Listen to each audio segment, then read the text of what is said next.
Hello interwebs and welcome to Closeup. I'm your host Joe. And I'm Justin. I watched my first ever anime. I convinced him to watch one. I'm a weeb now. Today we're talking about Frieren. Let's get into our medium shot. I'll tell you how. I'll give Justin a second to compose himself. Getting into our medium shot now. I will describe my history with anime ever so briefly. If you've been following in Anime October, you already know. But I am not an anime guy. I watched Pokemon and Yu-Gi-Oh! As a kid, and that's about it. But this is my first honest-to-goodness anime. And you will hear my thoughts on it in a moment. But Justin convinced me to watch it. As you are probably keenly aware from the last couple episodes, he is an anime fan, or at least one in the making. You're catching up on all the classics still. I guess so, yeah. So, my expectations for Frieren were about as low as any anime I could possibly go into, knowing nothing. I really have nothing to compare or contrast this with. So as far as thoughts on the medium go, I'm pretty well a blank slate. I can't tell you whether it's better or worse than anything else. I can just tell you whether I appreciated the story and the execution of that story. But what were your expectations going into Frieren? Little to nothing, other than just like a standard level for anime, especially like when I watched it and it was just coming out. So I didn't, like, there wasn't anything on the internet yet about it. I mean, there probably was about, like, the manga and stuff, but, like, that doesn't count. You try not to spoil yourself. Yeah, but... So, I just kind of went into it as something new that was coming out. So, I had very little expectations for it. It could have been absolute garbage for all I knew. Oh, yes, the other thing I actually had only the littlest bit of expectations built up, because when we went to Fan Expo, there were so many Frieren cosplays and art pieces in Artist Alley. So going into this show, even in addition to your recommendation, I knew that it was a pretty well-lauded show in the anime community this year. So there were some expectations going in, I better clarify. But getting into our close-up now, I'm not going to preface it much further. I loved it. Yes. It's amazing. See? I told you. Great recommendation. In a nutshell, my thoughts. Frieren balances an emotional story with excellent comedy, action, and world building. It's basically everything I could want in a story. It's pretty perfect, really. I have very few criticisms to actually level against it. We will get into that, but What did you think of the animation style? I thought it was gorgeous. I think the colors are vibrant and eye-catching. Everyone's costumes to the nature designs. Some of the cityscapes maybe felt attached generic, perhaps, for a fantasy world, but they felt like, I don't know, Renaissance era, Europe inspiration, maybe medieval. I'm not an architecture guy, so nobody come at me.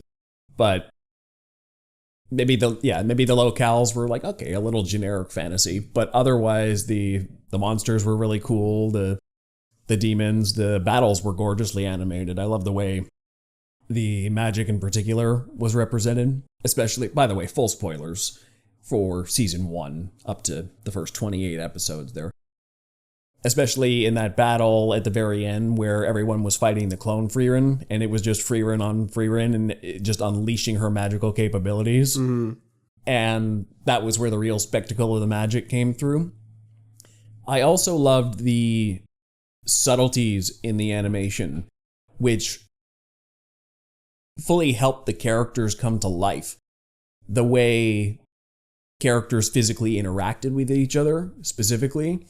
It was the pats on the head, the little moments like when Stark and Fern touch each other's faces with cold hands, make each other freak out, or the way Frieren flops down on Fern's lap in the carriage when they're going somewhere just to look at the sky and just kind of lays on her, or when Fern has to carry Frieren on her back, or it's these little moments of physical interaction that make these people feel socially intimate with each other and deepens the emotional connection through visual storytelling. Mm-hmm.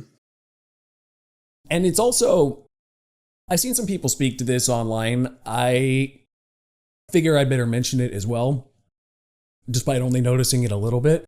But in the battles specifically, people note that the choreography of those battles are very well tied into character. The choices they make in battle are very much tied to conversations they've had in the past about magic use or their ideologies on fighting and mana and magic in general.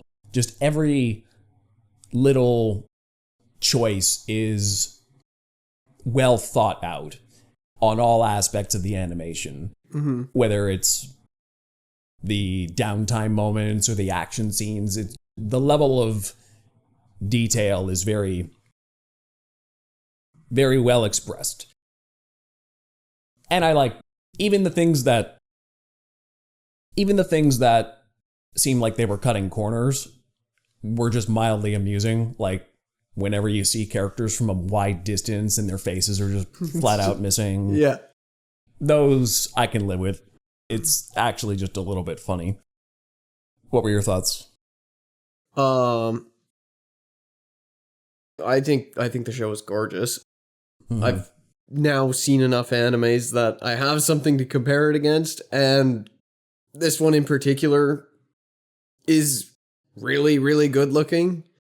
It just, like, it looks like a lot of work went into the choices made and the designs for the characters and everything.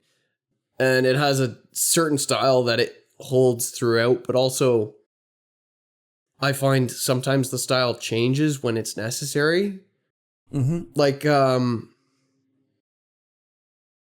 it depends sometimes on whose point of view we're watching. If we're watching a flashback of another character, it's not a significant change to the style, but it shows that you're looking through someone else's memories or something else. I have heard it mentioned that about Himmel specifically, some people say that there actually is a real Himmel, Heider, and Eisen, but we're really looking back on those flashbacks through Frieren's eyes in an idealized way that maybe mitigates some of their flaws, especially Himmel's, because she didn't really know him that well by her own admission, and she's going on this whole journey to remedy that retroactively. So whenever she thinks about him, it might have some rose-colored tints to it.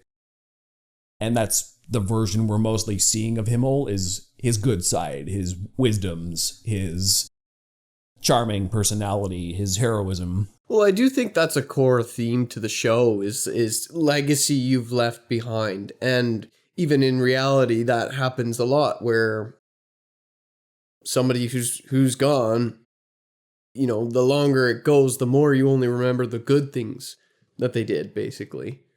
Although even by that token, I appreciate how he's not 100% glorified. He's still a very vain personality. Mm-hmm. For one, although I enjoyed how that vanity was tied into one of the show's sweetest reveals, where a lot of the time she's remembering him, it's when he's posing to get statues made and put up of him everywhere. And for the last 80 years, she thought of it as a vanity thing. When she remembers at a point where he reveals that he put those statues there because he didn't want her to feel lonely when the rest of the adventuring party inevitably dies, which I thought was just warmed my heart. It was an incredible reveal. And there's a lot of reveals like that in the show. Mm-hmm. Specifically where Himmel and Frieren are concerned, where he, as the internet jokes, was playing the long game. I believe I saw a good quote that said he's still rizzing her up 80 years after something like that. He's long dead and he's still got her wrapped around his finger, basically. Yes. It's only now she's realizing, oh, that's what he meant. And I might reciprocate. Well, and I think having that depiction of him, we are seeing this through Frieren's eyes. The fact that she remembers him, his vanity coming out, kind of tells me that deep down she kind of finds that amusing or charming. There's a part of that personality where depicted another way or depicted in reality, you know, vanity could be seen as bad. But in Frieren's eyes, the fact that she's remembering him this way and remembers the positives about him tells me that that's part of his personality that she enjoys. Well, you could also extend that same thought to Hyder as well. She calls him a corrupt priest. She always says, oh, I hate the head pat. Don't treat me like a child.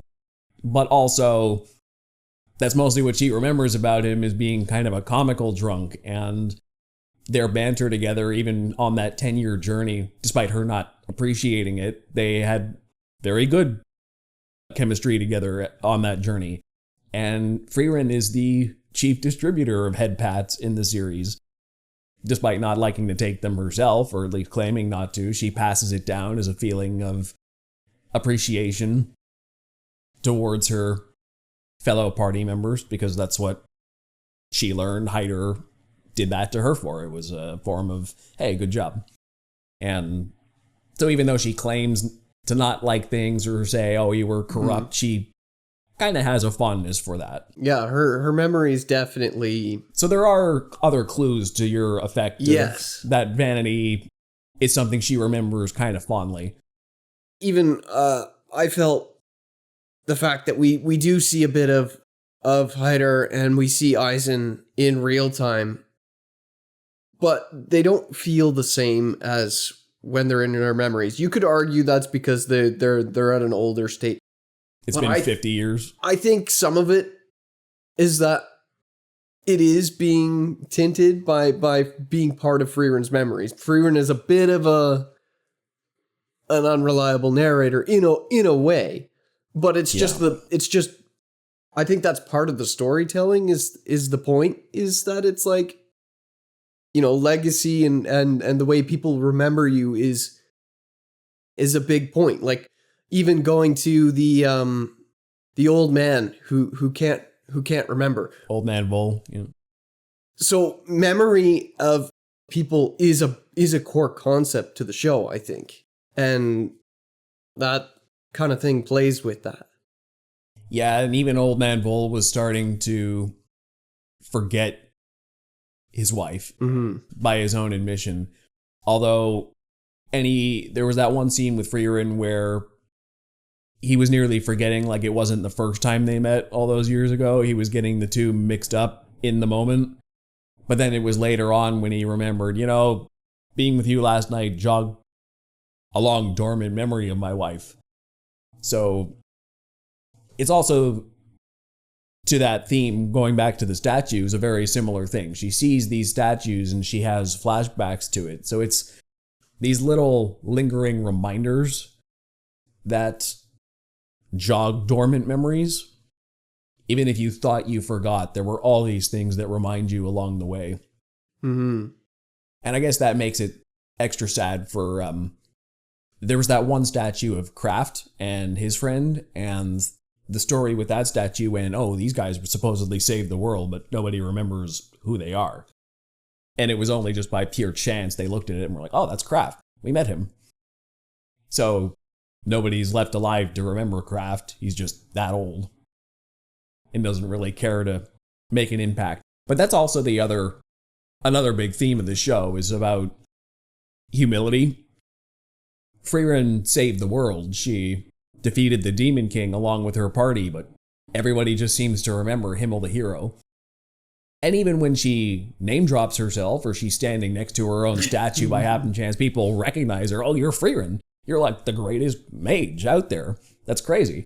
But she doesn't like to announce that fact even when it could help her. Like when she got arrested in that one town that time when she was going to attack the demons. And it wasn't until later they're like, wait, that was Frieren? Oh, well, if she said so, that might have made a difference. And Kraft as well, who has statues in his honor, but just kind of wanders around and nobody really knows who he is. You can also contrast that with somebody like Ciri, who's kind of the series antagonist in a way, who went out of her way to get involved in humanity's magic and create this entire continental mage association where she's the head, and the big prize of becoming a first-class mage is getting her privilege. She's a known celebrity in the mage community by her own design. She's not hiding. And she's kind of annoyed at Frieren for hiding and not embracing what she could be, really. Well, I think that comes back to legacy again, is that I think that Frieren sees her hoarding of magic as like, if you think about what happens when she dies, how will she be remembered? She'll be remembered as the one gatekeeping magic, essentially. That's true. And not just gatekeeping magic, but they have a very warrior focus. She mostly values magic that's for violence and combat, where she loathed that Frieren enjoys mundane magic, that her and Flamma's favorite spell was the growing a field of flowers, that her apprentice and her apprentice's apprentice like that really mundane magic, and that's just infuriating. And even at the very end of the series, when Fern gets the privilege and she asks for the spell, which basically it's a laundry spell. It removes all dirt from every fiber of clothes, and Frieren's super excited. You got a legendary cleaning spell. That's amazing. And Ciri was just mortified by it. You can ask for any spell in the land and you get one that cleans clothes? Yeah. And that's the dichotomy between those two. They just fundamental differences in how they see the use and value of magic. I enjoyed the reveal later on that Flamma was the one who actually kickstarted humanity's love of magic. It was a very interesting bit of lore later on in the show when they said humanity never really took on magic because they saw it as the domain of demons and kind of a taboo thing. But it was because Flamma was so influential and skilled as a mage that they said, you know what, maybe we should be studying magic and use it to fight against demons. Mm-hmm. Yeah. So some other themes. I like the themes of regret. Those are probably the most prevalent in my mind. It's not just legacy. It's like the other side of the coin to what you were saying about legacy, about how you will be remembered. It's the part of the people who actually get to live on and regret what they couldn't do with the people who passed on, but also trying to make amends for the whole thing by she's going on this journey to heaven to find Himmel. She's helping Eisen's apprentice and Hyder's ward to be the best versions of themselves they can be. All for the memory of Himmel. Like, the whole thing is about the legacy of her party and all based on the regrets that she had about them in the first place. Mm-hmm. I also think some other themes I have here, bravery is a pretty big theme this season, with Eisen and Stark in particular both being pretty cowardly people who have to overcome their natural hesitance towards violence to be the frontline combatants. Mm-hmm. I love that the first couple episodes they met Stark, and They just needed him to face the dragon for 30 seconds or something crazy, and he didn't think that was even a doable thing. And then he soloed the dragon in his first fight. And he was so upset they didn't come help him, and they were like, you killed it. You did it all by yourself. What? Oh, okay.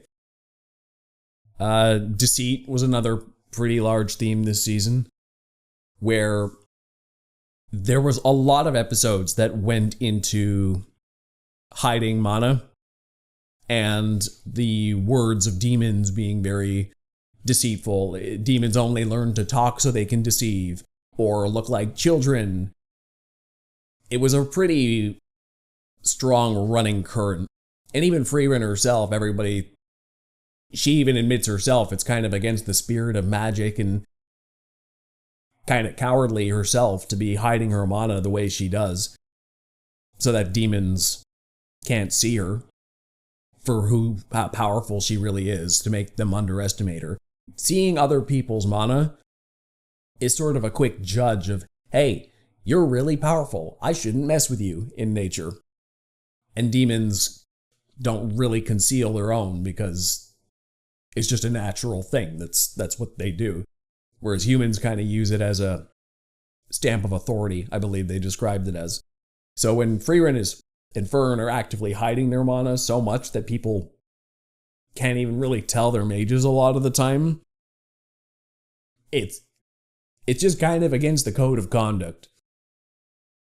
But they also justify it by saying it's for a greater good. We use it to make demons underestimate us.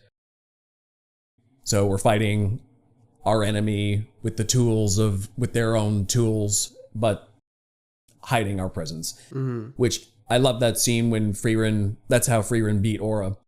It wasn't by cutting off her head with a giant mage display, crazy magic fight. It was just make her underestimate me. It's a scale. If I have more mana than you, then I win. That's it. And it's just because her mana showed up very small that Aura got overconfident. Oh, even knowing she was against Frieren the Slayer didn't matter. Mm. She's thousands of years old, but unpracticed, obviously, because her mana's small. Oops. Mm-hmm. I think support and empathy are also big themes. Like Fern and Frieren in particular, where Fern has to wake up Frieren every single day to get going. She has to brush her hair, feed her. She's very childlike in that regard.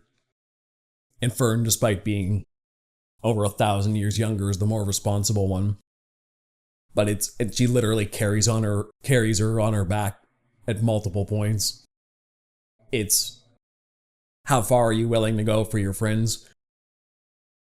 But also the empathetic component of it, where Frieren reciprocates by having to learn how humans are. She doesn't get Fern and Stark's flirtations or why they're always angry at each other. She doesn't understand those subtleties. And that's where signs started coming into play. Or little things like at the end when Frieren's like, oh, your staff got busted in the fight, you should throw it in the garbage. And then Fern got really upset at that because that was her childhood staff and she wanted it repaired. Mm. And then Frieren figured out her mistake and got the staff fixed to apologize. A lot of this is about empathy and trying to understand not just the people you travel with or who the people you used to know were. The whole show is really about understanding along the journey. Trying to understand and pay it forward.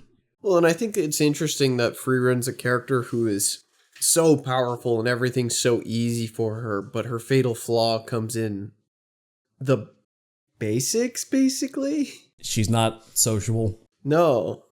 And she can't deal with other people the way...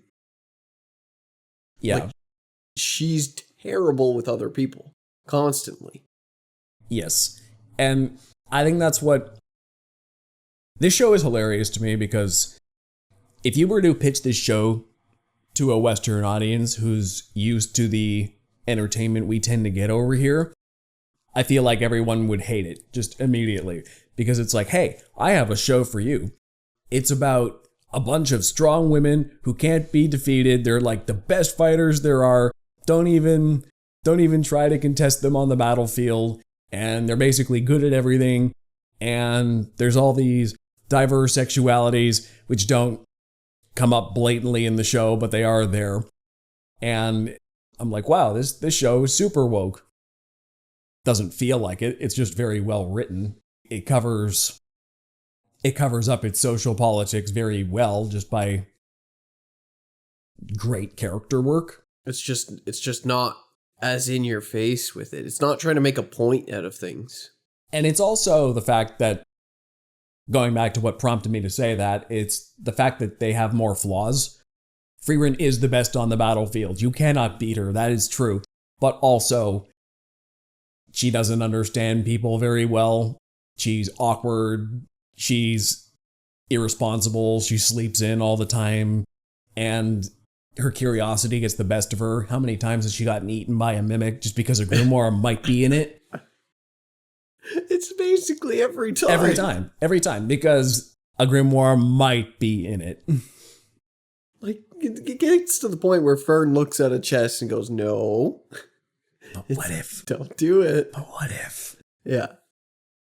And that's the kind of caliber of character we're dealing with. They are very good in certain areas, and they're very flawed in others. There's a well-roundedness. I think this show has some of the best written female characters I've ever seen. Not just in the fantasy genre, but in basically anything. They're so well-rounded, like Frieren and Fern and like even characters later on. They're all just so well-rounded. Not just the women, but I think the women are written better than the men on this show in general, but they're all flawed and just have these subtle, they all feel real to me. They're very three-dimensional in a way I don't usually see. And I feel like it also comes down to, like I said, the visual storytelling of like the physical interactions between these characters, or just the way they look, or like Fern's iconic pouting and whatnot, or the fact that like they're so obsessed with snacks, or like the conversation like, okay, well, you know, we could avoid this job, but we don't have money for snacks. Okay, we're in. It's the little things. And really that's what this whole show's about, is the little things. It's not really about the big battles or the plot.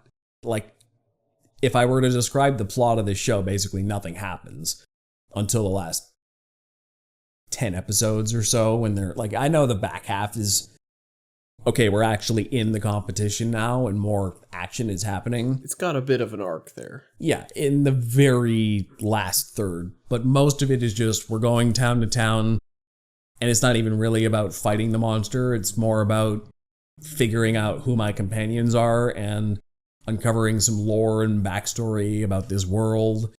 And it's just a mood. This whole show is just an uplifting mood. It just makes me feel good. It's funny, it's heartwarming, it's tragic right from the outset. We basically pick up on Himmel's funeral, and Frieren's bawling her eyes out at the grave when she finally clicks in her mind, I'm not going to see this guy again. And I have regrets, and the entire show is basically tinged with that sadness right away, which it digs its way out of as she gets a relationship with Fern and Stark and other people later on. But it's just a very melancholy piece a lot of time. Well, and the concept of the show in the first place is so interesting too. To have this, like, we have so many stories about, oh yeah, the hero's journey, and the hero gets to the end, but the fact that somebody sat there and went, you know what? Let's see what happens after the great evil is already defeated. Then what? Yes. And that concept to me is what drew me into the show in the first place. Yes. It's very it's very creative. You have to figure out how to make characters interesting once the great calamity is already done. Mm-hmm. You're living in effectively an era of peace now, except for the demons that are causing trouble up north, but we're also dealing with them. And everybody's very well motivated in it as well, going back to the writing, just all the different characters we meet, I understand who everyone is, and the writing is incredibly efficient too. I figure out who basically everyone is within a couple episodes of meeting them. I don't think there's anybody who by the end I felt I didn't understand. And also, not just the fact that I get to understand them, but the fact that this show basically has no traditional antagonist. Everybody's got shades of gray. Even absolute psychopaths like Ubel are very three-dimensional as well. Where, like, okay, that's pretty crazy. You're the psycho killer, but your power is empathy. That's pretty nuts. You actually have to warm up to people and understand them a little bit. Or somebody like Burble, who he's introduced attacking Fern's party and he's gonna kill them, and he's a soldier, and we've seen in the flashbacks when he was killing child soldiers, or at least he implied he did. And this is the guy who will do anything to win war, but also he doesn't really want to kill people. He's actually pretty pragmatic. Or guys like Richter, once again, who are willing to kill, I think their names are Lavinia and Kanya, or something like that. I butchered that. But when he's basically willing to kill teenage girls just to win this first-class mage competition. Mm-hmm. But he's also just a regular shopkeeper who fixes stuff for his grandmother, or Denkin, who's this imperial mage, and he just wants to go up north to visit his wife. He's had his whole life to do this first-class certification, but he's only doing it because he needs to, kind of like Frieren. They all have varying degrees of sophistication in their motivations, but I understand everybody, and like even Siri, who's kind of the most antagonistic, I'm like, I get where you're coming from too. Like, even the decisions I don't like when you bar Frieren from first class, but I also understand it, because Frieren's not the kind of mage you want in your organization. Mm-hmm. It makes perfect sense, even if you don't agree with it. Everybody makes sense. I don't dislike anybody. There's also no characters I'm like, you're annoying. I wish you just go off and die somewhere. Yeah. If anything, I wanted a little more of people. It made me sad when Sign dipped out a couple episodes after he was introduced. He was just gelling with the group and finding a good footing going there, and then he just leaves. I have to assume he'll be back, but I think he'll be back too. Yeah. I don't know for sure, but I mean, this manga's over 100 issues. Yeah. From what I've heard, so they got quite a ways to adapt. I have to assume a lot of the characters they introduced in season 1 will make return appearances. Yeah. Well, hopefully. Yeah. I don't know how much further they're gonna go from here, though. I can't imagine how the writer managed to get over 100 issues out of this without a point, per se. Mm-hmm. Like, yes, Just we're trying kind of a vague direction of, yes, we're going here. We're trying to get to heaven. Okay. I don't know how to go forward with this, having not read the manga, and I'm not gonna read it. Don't want to spoil myself on the show that I very much enjoy. It's... Oh, yeah. Oh, and the music. I gotta talk about the music as well. I love the soundtrack in this show, because music often doesn't stand out to me, but a lot of this music is very catchy. It overscores the more downtime moments very well too, but the action is where it really shines. It's just really fun and awe-inspiring, and I like how sometimes it can be kind of curious too. It's never trying to be like... It finds that good level between badassery and like maintaining the mood of the show. It never goes into like aggressive badassery. It's just like, yeah, we're doing this. Yeah, it's more casual, like the show, basically. Yeah. Yeah, I just love the whole vibe of this show. I think that's one thing you'll catch on to if you do end up watching more animes, is that the music is most of the time is either good or extremely well done. And it is a big part of it. And a lot of fans will say the same thing, where it's like, yes, sometimes even the music is what makes people watch the show, even if the show's not very good. Cool. So it's definitely a big part, and that's one thing I like about anime over, typical Hollywood media, is every anime cares about the music to some degree. Whether it be the score throughout or the opening or ending themes, they care enough that like every anime has a new opening theme for every season, and they put the effort in to make these creative looking introductions, and they redo them every season. Sometimes they do them mid-season, like Frieren's does one, I believe. I like the mid-season one better than the first one. Mm-hmm. That's one of my few criticisms. I didn't really, and it's a totally subjective thing, but I didn't care for the theme song. I just felt like something about it just seemed a little bit, I'll say, immersion breaking. It seemed like a very modern style song for a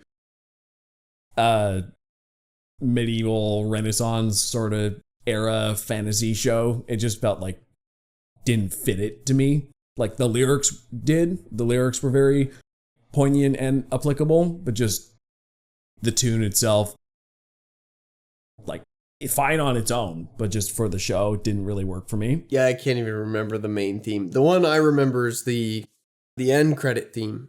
That one I remember very well because it fit the theme very, very well. Yes, the end credit theme was better for sure. So there's probably plenty more we could talk about. You got any other points you want to make? Anything that's you're dying to say about Frieren? It's good. I like it. I probably can't do the Tony the Tiger thing legally. But that's what I'm thinking right now. It's great. Copyright infringement. Yeah.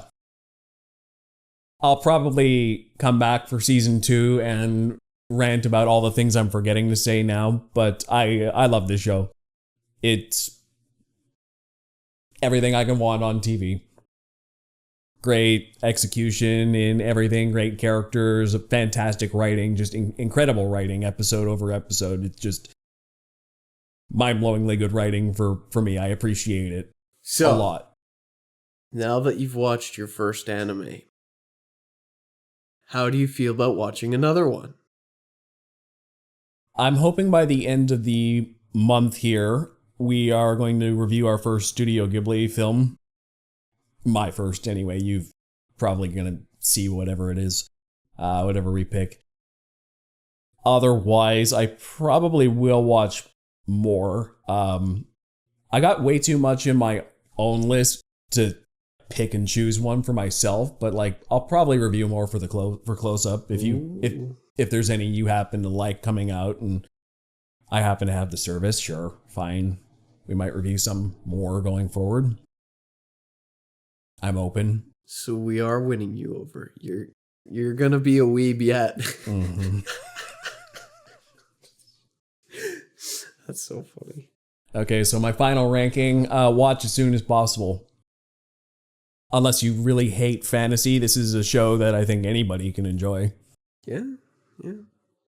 It's very well done, very emotionally resonant. It's my highest ranking. I give it a thumbs up. It's good. It's very good. Yeah. So that's Frieren. Where can we find you? You can find me on Instagram at jchurchtpm. And find me on Instagram at ThoughtPlaneMedia. And check out thoughtplane.ca for everything else we do. There's hundreds of posts there for free. And you can donate $1 or $2 there if you like our work and you're feeling generous. We hope to see you on the next close-up. Till next time. Take care.